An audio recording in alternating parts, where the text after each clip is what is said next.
Welcome back students. अभी बात कर रहे हैं semester third political science international politics. इसका हम गेस्ट पेपर करेंगे और जो इम्पोर्टेंट टर्म्स हैं उन पे भी बात करेंगे। तो खासकर अभी जो आपका एग्जाम आ रहा है, कल कुछ ही दिन रह गए, तो एग्जाम ओरिएंटेड बात कर रहे हैं। एग्जाम में आपको क्या पढ़ना है उसको देखकर मैं आपको यहाँ यूनिटाइजेशन भी यूनिट के हिसाब से बता दूंगा क्या क्या कहाँ से आपको पढ़ना है। तो यूनिट फर्स्ट जो है आपका इंट्रोडक्शन जो है यूनिट फर्स्ट, इसमें growth of international relations as a discipline, nature and scope of international relations. तो ये क्वेश्चन जो है मोस्ट इंपॉर्टेंट क्वेश्चन है।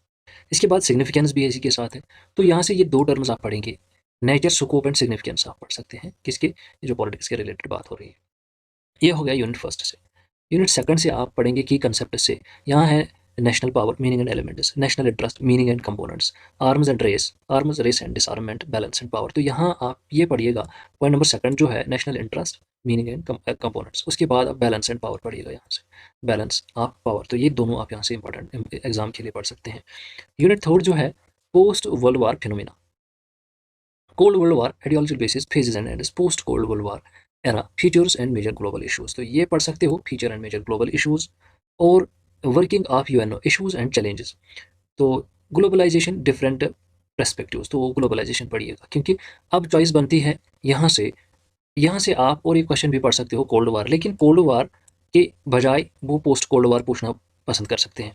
अब यहाँ यूएनओ को लेकर और ग्लोबलाइजेशन को, यूएनओ को लेकर वो नहीं बात कर सकते क्योंकि ग्लोबलाइजेशन अभी मोस्ट ये है। तो अगर मैं कहूँ बात ट्रेंडिंग जिसे मैं कह सकता हूँ अभी, तो ग्लोबलाइजेशन के बारे में बात आ सकती है। तो ज़्यादा इंपॉर्टेंट बन रहा है हमारा पॉइंट नंबर सेकंड जो है और पॉइंट नंबर फोर जो है।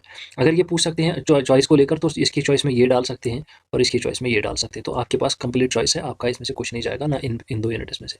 तो मीन्स कि आप यहाँ तक आराम से अपना पेपर अच्छे से कर सकते हो। यूनिट फोर जो है यहाँ से क्या करना है, non alignment and it is contemporary relevance. तो ये पढ़ सकते हैं यहाँ से north south divide dimensions in emerging trends, politics on climate change, north versus global, global justice debate. तो यहाँ पॉलिटिक्स को पढ़िएगा इधर। और आपका पहला पॉइंट जो आता है यहाँ से भी आप दो ही पॉइंट्स को पढ़ सकते हो, तो दो आप छोड़ सकते हो यहाँ पर, ये आपके लिए इंपॉर्टेंट पॉइंट। अब इन जो पॉइंट्स हमने किए हैं, यहाँ दो, यहाँ पर भी दो, यहाँ पर भी दो, यहाँ पर भी दो, यानी कि 4 यूनिट्स में 8 पॉइंट्स जो हमने छेड़े हैं। तो इन 8 पॉइंट्स में पूछेंगे क्या, तो पूछने वाली बातें जो हैं, खासकर अगर मोटा मोटा हम देख लेंगे, तो यहाँ आपके इंटरनेशनल पॉलिटिक्स जो है इस बारे में आपसे पूछा जाएगा। नेचर स्कोप तो मैंने बता दिया ही ऑलरेडी। तो इंटरनेशनल पॉलिटिक्स के बारे में ये चीज़ें पूछी जा सकती है। और ये भी पूछा जा सकता है emergence of modern state system, क्यों इसका इमरजेंस हो गया। उसके बाद में आपसे ये बात भी पूछी जा सकती है कि एंड डिसिप्लिन को लेकर, या नेचर स्कोप तो मैंने आपको ऑलरेडी बता दिया, नेचर स्कोप आपसे पूछा जा सकता है। अगर यूएनओ की बात करेंगे तो ग्लोबलाइजेशन इसके बीच से आती है, और बाकी चीज़ें कोल्ड वर्ल्ड वार मैंने बता दिया वो आ सकता है। यहाँ अगर ये और बात कर सकते हैं तो कंटेम्परेरी जो है, contemporary dynamics of international politics. तो इंटरनेशनल पॉलिटिक्स की बात मैंने पहले ही छेड़ी है, तो इसके बारे में आपसे पूछा जाएगा। इसका मतलब 101% चांसेस इसी के हैं, इंटरनेशनल पॉलिटिक्स के बारे में आपसे पूछा जाएगा क्या है ये। ग्लोबल इश्यूज जो है ग्लोबलाइजेशन को लेकर, ये भी पूछा जाएगा, ये मैंने बता दिया।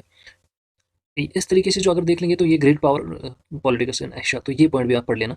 ये 4-8 पॉइंट्स जो मैंने बता दिए, और ये खासकर ये पॉइंट्स इस कोर्स ऑब्जेक्टिव से, ये आप अच्छे से यहाँ पढ़ लेना। बेटा ये चीज़ें आप कवर अप कर लेंगे तो आपका पॉलिटिकल साइंस का पेपर में आपको जितने मार्क्स है उतने आ जाएंगे, क्योंकि ट्यूटोरियल के मार्क्स आपको आए हुए, ट्यूटोरियल के मार्क्स आपको टीचर्स ने दिए। अब क्रेडिट जो 4 हैं थ्योरी को लेकर हम ये पढ़ सकते हैं एग्जाम के लिए, और हमारा एग्जाम अच्छे से क्लियर हो जाएगा। क्यों क्लियर हो जाएगा, क्योंकि हमारे पास अब वो सारी चीज़ें हैं जो हमने ज़रूरी है, जिसके बारे में हमसे पूछा जाएगा। जो चीज़ें उनको भी लगेंगे मार्कर्स को कि क्या पूछ सकते हैं बच्चों से, तो वो आपको ऑलरेडी प्रिपेयर है, तो यहाँ से आपको अच्छे मार्क्स आ जाएंगे। हमारी बेस्ट विशेष आपके साथ है बेटा, आप ट्राई की अपनी जो हार्ड वर्क कीजिए, आपका रिजल्ट अच्छा आ जाएगा। So dear students, till then take care, good bye.